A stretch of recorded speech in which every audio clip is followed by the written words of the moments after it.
या कुन्देन्दुतुषारहारधवला या शुभ्रवस्त्रावृता या वीणावरदण्डमण्डितकरा या श्वेतपद्मासना या ब्रह्माच्युतशङ्करप्रभृतिभिर्देवैः सदा वन्दिता सा मां पातु सरस्वती भगवती निःशेषजाड्यापहा। मैं कमलेश झा, सहायक प्रोफेसर, जूतालाल संस्कृत महाविद्यालय, मझौलिया, पश्चिम चंपारण। मैं आज उपशास्त्री कक्षा के छात्रों के लिए जिनका विषय व्याकरण है उनके लिए सिद्धांत कौमुदी नामक पुस्तक, व्याकरण सिद्धांत कौमुदी नामक पुस्तक पढ़ाने जा रहा हूँ, जिसका कि आज प्रारंभ से पढ़ाने जा रहा हूँ का मंगलाचरण। मुनित्रयं नमस्कृत्य तदुक्ति परिवाप्य च वैयाकरण सिद्धांत कौमुदीयं विरच्यते। अहम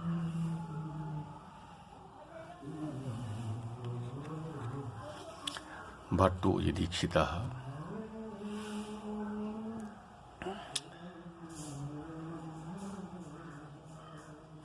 मया विरच्यते। किं विरच्यते? इयं सिद्धांत कौमुदी विरच्यते। किं कृत्वा? मुनित्रयं नमस्कृत्य पुनः किं कृत्वा? तदुक्ति परिवाप्य।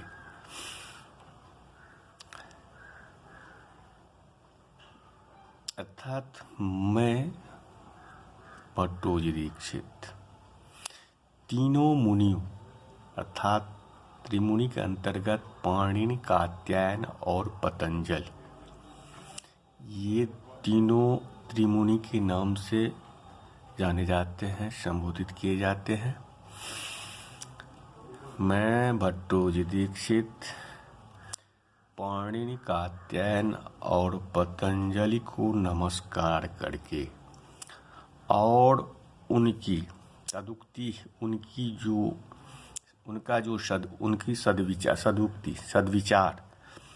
सदुक्तियों का विचार चिंतन करके इस वैयाकरण सिद्धांत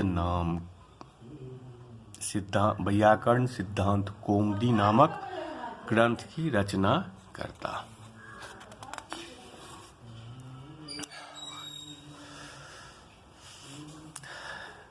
यद्यपि पद को कर्तृवाच्य बनाने पर इसका अर्थ होगा मैं भट्टोजीदीक्षित तीनों मुनियों पाणिनि, कात्यायन और पतंजलि को नमस्कार करके और उनकी सदुक्तियों का विचार चिंतन करके इस व्याकरण सिद्धांत कौमुदी नामक ग्रंथ की रचना करता हूँ। यह पद्य प्रस्तुत ग्रंथ का आदि मंगलाचरण है। शुभ कर्म के प्रारंभ में मंगलाचरण करने की परंपरा है। अतः ग्रंथ की निर्विघ्न परिसमाप्ति के लिए मंगलाचरण किया जाता है। वृद्धिरादेश सूत्र के प्रारंभ में महाभाष्यकार ने कहा है कि मंगलादीनि मंगलमध्यानि मंगलान्तानि च शास्त्राणि प्रथन्ते वीर पुरुषाणि भवन्ति आयुष्मत् पुरुषाणि च अध्येतारश्च वृद्धियुक्ता यथा स्युः। अर्थात जिन ग्रंथों के आदि, मध्य और अंत में मंगलाचरण किया गया है, ऐसे ग्रंथ प्रसिद्धि, ख्याति और वृद्धि को प्राप्त करते हैं। उनके अध्येता वीर एवं आयुष्मान पुरुष वाले होते हैं और अध्येता भी अनेक प्रकार की वृत्तियों से युक्त होते हैं।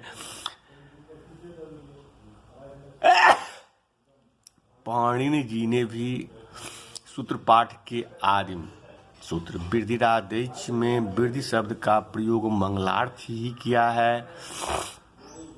अतः मंगलाचरण करना चाहिए। परंपरा शिष्यों को भी मंगलाचरण करने की शिक्षा मिल सके, इसके लिए भी ग्रंथकार मंगलाचरण पद को ग्रंथ के आदि में दिया करते हैं, अर्थात ग्रंथ का अंग बनाकर रखते हैं। प्रकृति ग्रंथ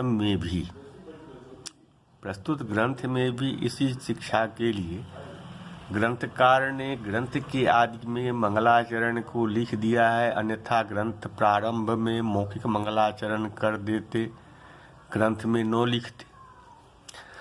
तुम मंगला ग्रंथ की रचना के समय आने वाले विघ्नों का विनाश हो और रचित ग्रंथ का प्रचार प्रसार आदि यथेष्ट रूप से हो सके, इसके लिए ग्रंथ के आदि में मंगलाचरण करने का शिष्टाचार है, विधान है। मंगलाचरण के 3 प्रयोजन हैं। प्रारंभ किए जाने वाले कार्य में विघ्न न आवे, अर्थात विघ्नों का नाश हो। दूसरा, ग्रंथ पूर्ण हो जाए।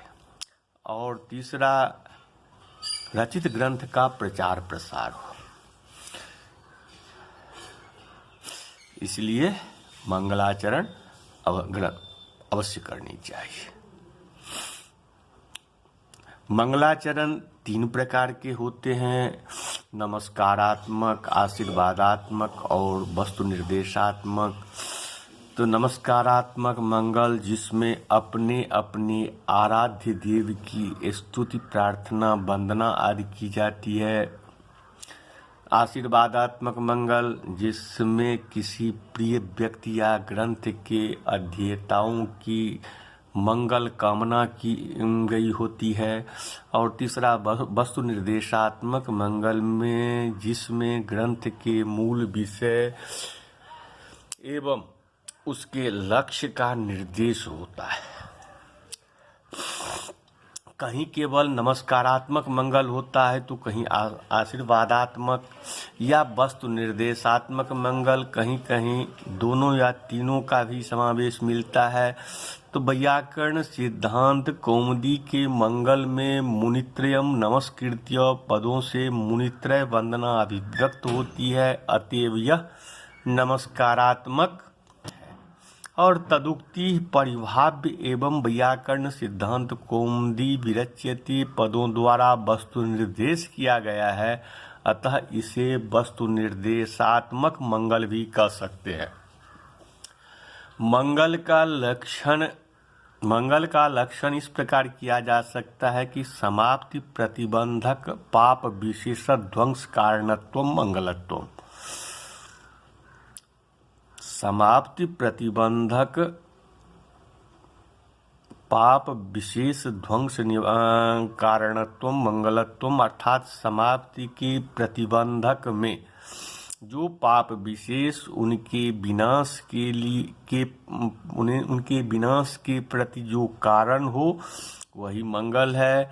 ग्रंथकार ने शिष्य शिक्षा के लिए मंगलाचरण को ग्रंथ का अवयव घटक बनाते हुए चिकीर्षित विषय की प्रतिज्ञा की है। इदं वैयाकरण सिद्धांत कौमुदी विरच्यते। अब ग्रंथकर्ता ने मंगलाचरण में 3 मुनियों को नमस्कार इसीलिए किया है कि व्याकरण के प्रणेता, परिष्कर्ता और व्याख्याता 3 मुनि हैं, पाणिनि, कात्यायन और पतंजलि। सर्वप्रथम पाणिनि जी ने व्याकरण के सूत्र बनाए, जिसे अष्टाध्यायी कहते हैं, जिसमें लगभग 4000 सूत्र हैं। सूत्रों में न्यूनाधिक दोष परिहार के लिए अथवा अव्याप्ति अतिव्याप्ति दोष वारण के लिए कात्यायन जी ने वार्तिक बनाए। यद्यपि वार्तिक का स्वतंत्र ग्रंथ उपलब्ध नहीं है और उसकी संख्या का निश्चित पता नहीं है, फिर भी महाभाष्य, कौमुदी आदि ग्रंथों में उनके वार्तिकों का समावेश है। इसके बाद सूत्र और वार्तिकों के व्याख्यान के रूप में पतंजलि ने विशालकाय व्याकरण महाभाष्य की रचना की है। इन तीनों मुनियों और उनके ग्रंथों से ही पाणिनि व्याकरण की पूर्णता है। अब मंगलाचरणगत शब्दों की व्युत्पत्ति। अब मंगलाचरण में जो शब्द सब आए हुए हैं उनकी व्युत्पत्ति है मुनित्रयम। तीन मुनियों के समुदाय, मुनिणां त्रयम मुनित्रयम, तीन मुनियों के समुदाय को मुनित्रय कहते हैं। मुनि शब्द मन ज्ञाने धातु से बना है। मन्यते जानाति मननशीलो भवति इति मुनि, अर्थात मन धातु से मने रुच उणादि सूत्र के द्वारा इन प्रत्यय और धातु के आकार को उकार आदेश होकर मुनि शब्द बनता है। इसके मुनि मुनि मुनयः रूप इस तरह से रूप चलते हैं। मंतारः वेद शास्त्रार्थ तत्वावगंतारो मुनयः मननशील एवं वेदांत शास्त्रियों के, मननशील एवं वेदादि शास्त्रों के तत्वार्थ के ज्ञाता मुनि कहलाते हैं। तरति अर्थ में त्रिप्लवन संतरणयोः, त्रिप्लवन संतरणयोः धातु से तरते डिस सूत्र के द्वारा डृ प्रत्यय, में ऋ प्रत्यय होने पर ढित परे रहते धातु के टी संज्ञक भाग ऋकार का टे सूत्र से लोप होकर त्रि शब्द बनता है। संख्यावाची होने के कारण बहुवचन में ही त्रयः त्रीन् त्रिभ्यः, त्रयः त्रीन् त्रिभिः, त्रिभ्यः त्रिभ्यः त्रिभ्यः त्रयाणाम त्रिषु आदि रूप बनते हैं। त्रयो अवयवा यस्य, तीन अवयव अंग भाग हैं जिसके अर्थ में संख्याया अवयवे तयप, इस तद्धितीय तद्धित सूत्र से तयप प्रत्यय होकर त्रि जोड़ तय शब्द बना। द्वित्रिभ्याम तयस्याय ज्वा सूत्र से तयप के स्थान पर अयच आदेश होकर त्रि जोड़ अय बना। जस्येति च से इकार के लोप होकर त्रय शब्द और स्वादि कार्य से त्रयम बनता है। मुनिनां त्रयम विग्रह में षष्ठी समास होकर मुनित्रय शब्द बनता है।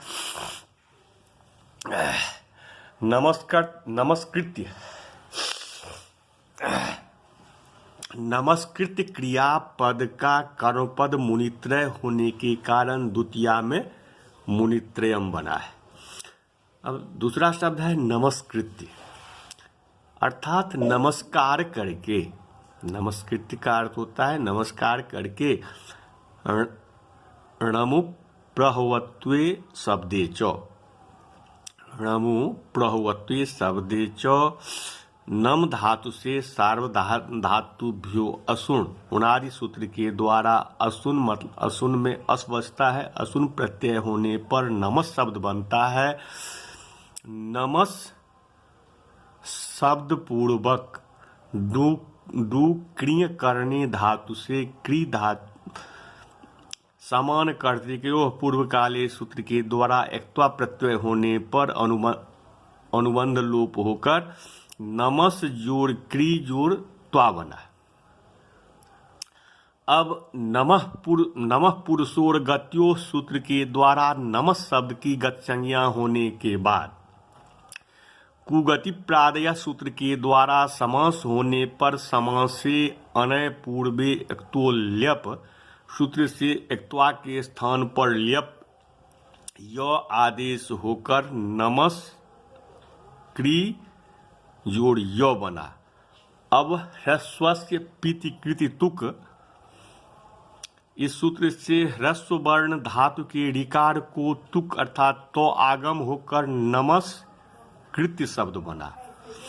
अब एक्त्वा तो सुन कसुन से इस एक्त्वा प्रत्यांत शब्द की अव्यय संज्ञा होती है और एक्त्वा के कृत संज्ञक होने के कारण एक्त्वा के कृत संज्ञक होने के कारण कृदंत नमस्कृत्य शब्द की कृदथित समासाश्च सूत्र के द्वारा प्रातिपदिक संज्ञा होने पर सुवाद की उत्पत्ति होती है और उसके अव्यय से भिन्न होने के कारण अव्ययादाप सुपह के द्वारा लोप होने पर नमस्कृत्य सिद्ध बन जाता है। अब एक्त्वा के स्थान पर ल्यप आदेश होने के कारण इसे लेवंत क्रियापद कहा जाता है। अब तीसरा शब्द, अब आगे शब्द है तदुक्ति।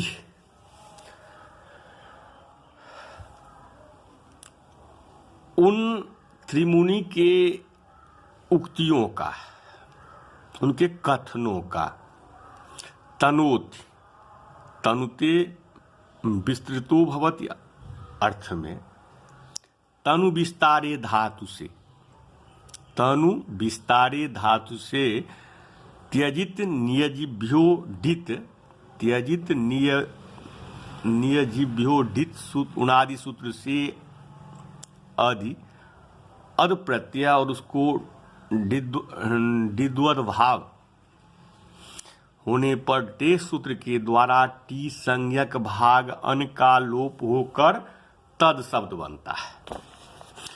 और यद्यपि व्युत्पत्ति के अनुसार व्यापक अर्थ आने के कारण तद शब्द परब्रह्म का वाचक है, तथापि व्यवहार में यह शब्द सर्वनाम है, अतः वह अर्थ बनता है।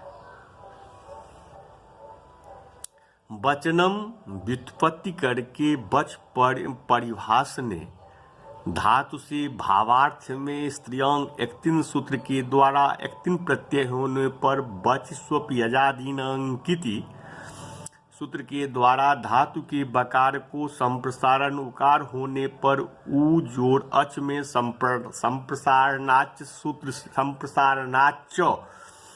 सूत्र से पूर्वरूप होकर उच्च जोड़ ती बना। चकार को चोहकु से कुत्व ककार और स्वादिकार होकर उक्ति बनता है। तेषाम उक्तयः विग्रह करके, तेषाम उक्तयः तदुक्तयः विग्रह करके षष्ठी तत्पुरुष समास होने पर, सुप लुक होने पर तदुक्तयः बनता है। इसके द्वितीय बहुवचन में तदुक्ति सिद्ध हो जाता है। परिभाव्य क्रिया का कर्मपद होने के कारण यह द्वितीयांत कहलाता है, द्वितीयांत। अब शब्द है आगे परिभाव्य, मतलब विचार करके, परिभाव्य विचार करके परि उपसर्ग पूर्वक भू धातु से, परिभाव्य शब्द परि उपसर्ग पूर्वक भू धातु से स्वार्थिक निच प्रत्यय होकर भू जोड़ ई बना। अचोर निच से धातु के उकार की वृद्धि औकार और उसके स्थान पर एचो अवायाव से आव आदेश होने पर भावी धातु बने। और परि जोड़ भावी से समान कर्तृकयो पूर्व काले सूत्र के द्वारा एक्त्वा प्रत्यय होने पर अनुबंध लोप होकर परि जोड़ भावी जोड़ त्वा बना। गतिश्च सूत्र से परि शब्द की गत संज्ञा होने पर कुगति प्रादय सूत्र से समास होने पर समासे अनय पूर्वोक्तो ल्यप सूत्र के द्वारा एक्त्वा के स्थान पर ल्यप यो आदेश होकर परि भावी जोड़ यो बना। णी के इकार का निर्णिति सूत्र के द्वारा लोप होकर परिभाव्य बना। अब एक्त्वा तो सुन कसुन सूत्र से इस एक्त्वा प्रत्यांत शब्द की अव्यय संज्ञा होती है और एक्त्वा के कृत संज्ञक होने के कारण कृदंत नमस्कृत शब्द को कृतधित समासाश्च सूत्र के द्वारा प्रातिपदिक संज्ञा होने पर सु आदि की उत्पत्ति होती है और उसके अव्यय से भीत होने के कारण अव्ययादाप सुपह सूत्र के द्वारा लोप होने पर परिभाव्य बन जाता है। यह भी लेवंत क्रियापद ही है। अब वैयाकरण, व्याकरण शास्त्र को जानने अथवा पढ़ने वाले। व्याक्रियन्ते व्युत्पाद्यन्ते शब्दा अनेनीति व्याकरण। शब्दों का व्युत्पादन जिससे होता है वह शास्त्र।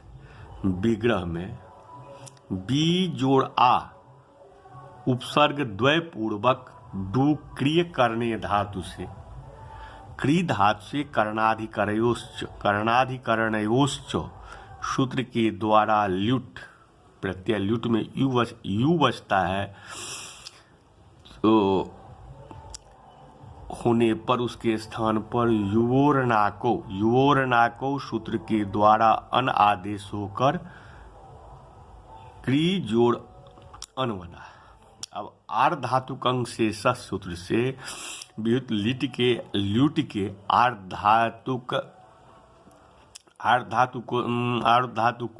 धातुकत्व को स्थानीयवद भाव से अन में लाकर धातु के ऋकार को सार्वधातुक अर्धातुकयों से गुण और रपर होकर अर होने पर करण बना। नकार को अटकुपोंगनुम व्यवाये पी सूत्र से णत्व होकर करण बना। पहले आ के साथ को गति प्रादय से समास होकर आकरण और पुनः बी शब्द के साथ गति समास करके बी जोड़ आकरण में इको से जन होकर व्याकरण शब्द बनता है। अब वेद बा अर्थ में तदधीते तदवेद सूत्र के द्वारा तद्धितीय अनप्रत्यय होने पर नौज्वाभ्याम पदांताभ्याम पूर्वोत्ताभ्याम ऐच सूत्र के द्वारा ऐच आगम होने पर ब जोड़ ऐ जोड़ याकरण जोड़ अ व्याकरण अ बना। अब जस्यति च सूत्र के द्वारा नकारोत्तरवर्ती जो आकार का लोप नकारोत्तरवर्ती जो आकार उसका लोप होने पर व्याकरण शब्द बना है। अब स्वादिकार्य सुप्रत्यय उकार का संज्ञा लोप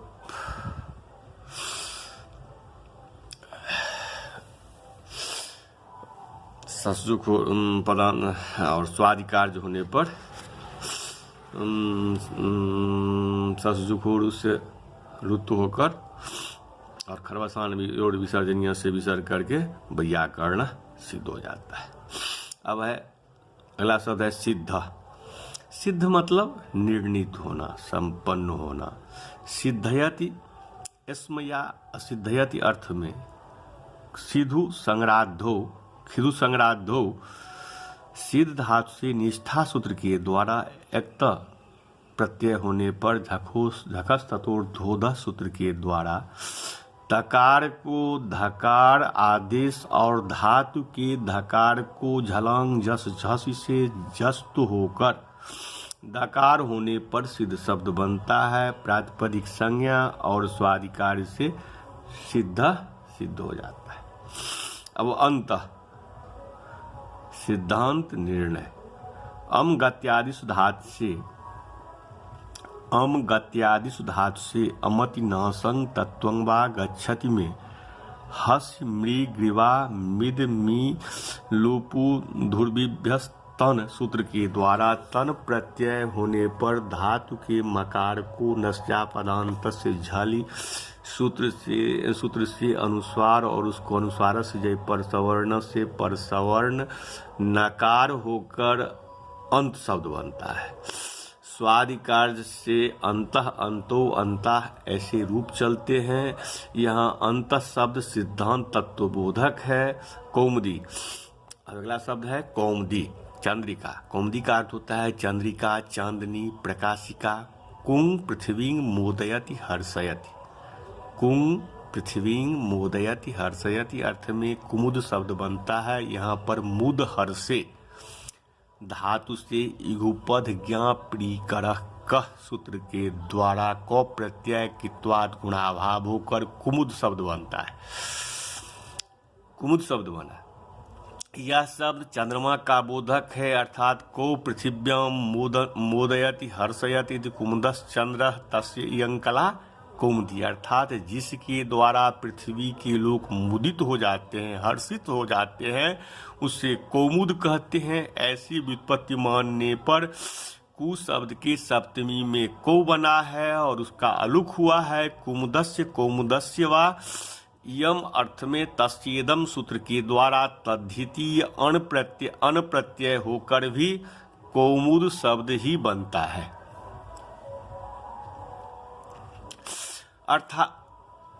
अनंत होने के कारण स्थित विवक्षा में तिढ़ द्वैसज दग्नच मात्रच ठट्टय कै कोणपस सूत्र से निप होकर स्वादिकार्य होने पर कौमुदी शब्द बन जाता है। अब वैयाकरणानां सिद्धांता षष्ठी तत्पुरुष कौमुदी इव यं कौमुदी वैयाकरण सिद्धांतानां कौमुदी वैयाकरण सिद्धांत कौमुदी षष्ठी तत्पुरुष समास कुमुद को कौमुदी के साथ इस कौमुदी के सादृश्य है। अब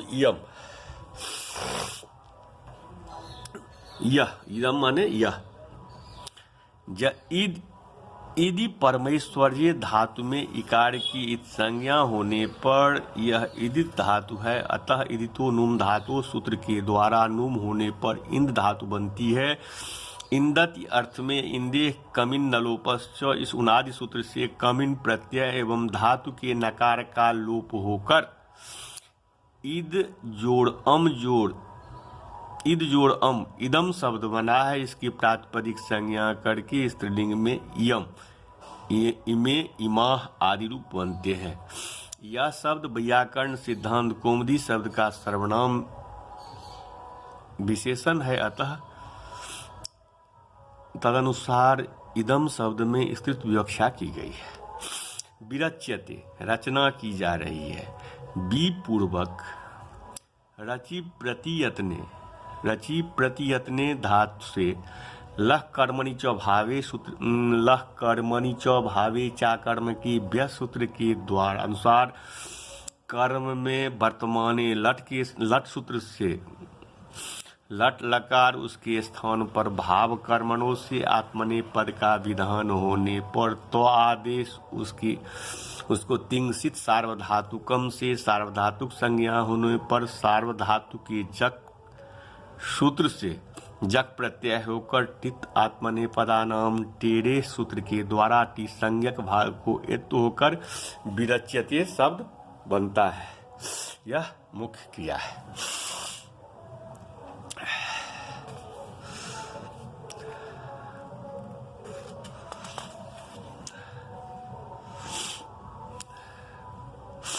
अब यह है जो मंगलाचरण में मुनित्रयम नमस्कृत, यह पहला वाक्य है। नमस् शब्द के जोग में नमः स्वच्छ स्वाहा सुधा अलम बखट जोगाच सूत्र के द्वारा मुनित्रय शब्द से चतुर्थी विभक्ति क्यों नहीं हुई? मुनित्रयाय नमस्कृत्य होना चाहिए था न। इसके समाधान में व्याख्याकार कहते हैं कि विभक्तियां दो तरह की होती है, एक कारक विभक्ति और एक उपपद विभक्ति। अर्थात कारकी सूत्र के अधिकार में की जाने वाली विभक्ति कारक विभक्ति कहलाती है और किसी पद विशेष के योग में होने वाले विभक्ति उपपद विभक्ति कहलाती है। उप शब्द का अर्थ समीपस्थ और पद उप का अर्थ समीपस्थ और पद शब्द का अर्थ पद विशेष है। नमस् पद के योग में नमः स्वच्छ स्वाहा इस सूत्र से नमस् पद के योग में नमः स्वच्छ स्वाहा सुधा अलम बखट जोगाच इस सूत्र से चतुर्थी विभक्ति प्राप्त है और कर्मणि द्वितीया से द्वितीया विभक्ति भी प्राप्त है। यहाँ पर एक परिभाषा उपस्थित होती है, उपपद विभक्ति कारक विभक्ति बलियसी, अर्थात उपपद विभक्ति की अपेक्षा कारक विभक्ति बलवती होती है। तात्पर्य यह है कि जहाँ पर कारक विभक्ति और उपपद विभक्ति दोनों एक साथ उपस्थित हो वहाँ कारक विभक्ति के बलवती होने के कारण कारक विभक्ति ही होनी चाहिए और उपपद विभक्ति का त्याग कर देना चाहिए। अतः प्रकृति में उपपद विभक्ति चतुर्थी न होकर कारक विभक्ति द्वितीया हो गई है। प्रस्तुत शंका के विषय में यह कहना है कि नमः स्वस्ति स्वाहा स्वधा अलम बखट जोगाच में स्वस्ति के साहचर्य से स्वरादिगण का नमस ही लिया जाएगा। यहाँ तो नमस की गत संज्ञा करने से यह साक्षात प्रवृत्तिगण का है, अतः इसके योग में चतुर्थी प्राप्त नहीं है।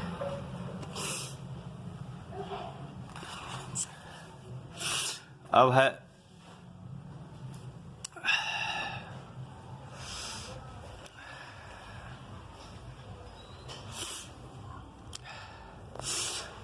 अब है जो अयूण ऋलिक एवं अयोच संज्ञा प्रकरण यहाँ से प्रारंभ होता है। अयूण ऋलिक एवं अयोच हैवरट लण यम गर्णम झवह घरदस जब गर्दस कफ छठ थोचट तव कफय सक्सरहल इति माहेश्वराणि सूत्राणि अनादि संज्ञार्थानि एषामन्त्यायितः हकारात् विश्वकार उच्चारणार्थ। यहाँ से